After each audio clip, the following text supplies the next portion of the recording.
సర్ప విగ్రహాన్ని చేతిలో పట్టుకున్న క్షణం మంత్రం చదవగానే ఆకాశం కంపించింది. ఒక్కసారిగా పెద్ద సుడిగాలి వచ్చి నన్ను గాల్లోంచి లాగేసింది. ఆ సుడిగాలి నన్ను దూరంగా తీసుకెళ్లి చివరికి జస్వల అడవి మధ్యలో పడేసింది.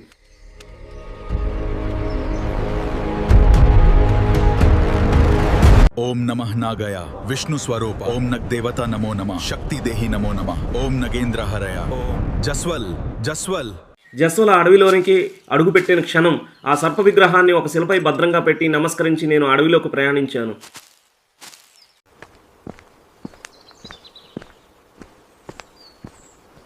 వాతావరణం పూర్తిగా మారిపోయింది. పచ్చని చెట్లు, మబ్బుల మధ్య గాలి గర్జన, దూరంలో జలపాతం గర్జన, ఇవన్నీ కలిపి నాకు ఒక భయానక వాతావరణాన్ని సృష్టించాయి.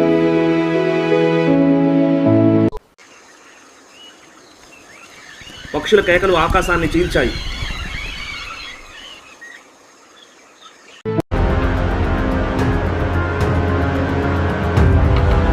విషపూరిత మొక్కల వాసనతో నాకు ప్రమాదం వస్తుంది అని ముందే తెలిసింది. మార్గమధ్యంలో ఒక భీకరమైన తోడేలు నా మార్గాన్ని అడ్డుకుంది.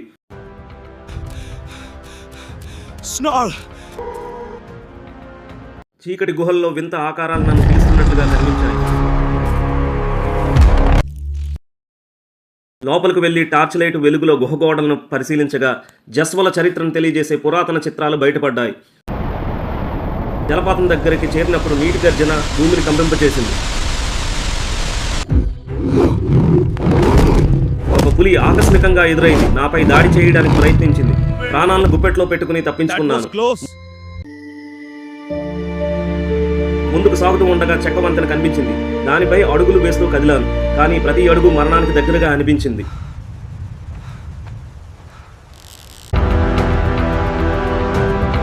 ఆకస్మికంగా గద్దలు నాపై దూసుకొచ్చాయి.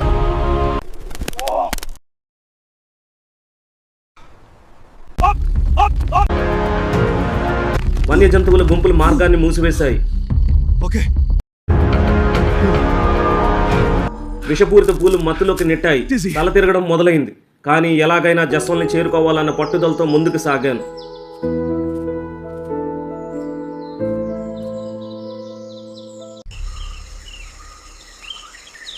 చివరికి ఒక రహస్యమైన ఆలయం వెలుగులోకి వచ్చింది.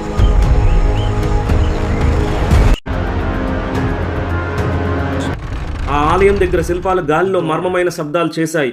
ఒక ద్వారం నెమ్మదిగా తెరుచుకుంది. ద్వారం వెనుక ఒక నాగరాజు విగ్రహం కాంతితో మెరిసింది. అది కదిలి నిజమైన సర్పంగా మారింది. అదే జస్వల మహాసర్పం. అసలు జస్వల అనే సర్పం కథేంటి? నేను ఆ అడవికి ఎందుకు వెళ్ళాను? పార్ట్ 2 భాగం కోసం వేచి ఉండండి మరియు నా ఛానల్ సబ్స్క్రైబ్ చేసుకోండి.